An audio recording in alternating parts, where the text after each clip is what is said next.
ഞാൻ IMS അമ്മയ്ക്ക് നന്ദി പറയുന്നു. എനിക്ക് കല്യാണം കഴിഞ്ഞ് 14 വർഷമായി. എനിക്ക് കുഞ്ഞുങ്ങളില്ലായിരുന്നു. അത് ഒരു പ്രാവശ്യം ഉണ്ടായി, 2.5 മാസമായപ്പോൾ അത് പോയി. പിന്നെ എനിക്ക് ആകുന്നില്ലായിരുന്നു. കഴിഞ്ഞ ജൂലൈ ഞാൻ വന്നു, ട്രീറ്റ്മെൻറ്റ് സ്റ്റാർട്ട് ചെയ്തു. IVF എന്നുള്ള ട്രീറ്റ്മെൻറ്റിലേക്ക് ഞാൻ പോയി. ഞാൻ മാതാവിനോട് പറഞ്ഞു, മാതാവേ ഞാൻ IVF ട്രീറ്റ്മെൻറ്റിന് പോവുകയാണ്. ഫസ്റ്റ് ഇതിൽ തന്നെ മാതാവേ എനിക്കൊരു കുഞ്ഞിനെ നൽകണം. ഞാൻ നവംബറിൽ IVF ചെയ്തു. നവംബർ ലാസ്റ്റ് റിസൾട്ട് പോസിറ്റീവ് ആണോ എന്ന് നോക്കണമെന്ന് ഡോക്ടർ പറഞ്ഞു. ഫസ്റ്റ് ഇതിൽ തന്നെ മാതാവ് എനിക്ക് പോസിറ്റീവ് എന്നുള്ള റിസൾട്ട് നൽകുകയും ചെയ്തു. ഇപ്പോൾ എൻ്റെ കുഞ്ഞിന് 5 മാസമായി. ഒരു കുഞ്ഞിനെ എനിക്ക് നൽകി.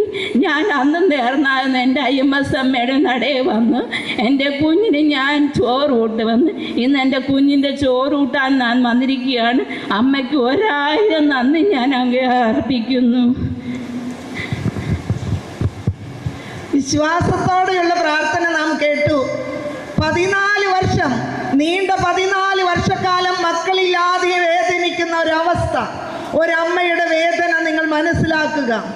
ഒരു കുഞ്ഞില്ലാതെ നാട്ടിലും വീട്ടിലും നാട്ടുകാരുടെയും കൂട്ടുകാരുടെയും മുമ്പിൽ അമ്മയാവാത്തതിനെ കുറിച്ചുള്ള പരിദേവനങ്ങൾ, പരിഹാസങ്ങൾ എല്ലാം ഏറ്റെടുത്ത് എനിക്കൊരു കുഞ്ഞിനെ തരും എന്ന് പൂർണ്ണമായി വിശ്വസിച്ചുകൊണ്ട് ഈ IMS അമ്മയുടെ നടയിൽ വന്ന് പ്രാർത്ഥിച്ചപ്പോൾ അമ്മയുടെ കയ്യിലിരിക്കുന്ന തിരുക്കുമാരനെ പോലെയുള്ള ഒരു പൂർണ്ണ ആരോഗ്യമുള്ള ഒരു കുഞ്ഞിനെ നൽകി അനുഗ്രഹിച്ചിരിക്കുന്നു.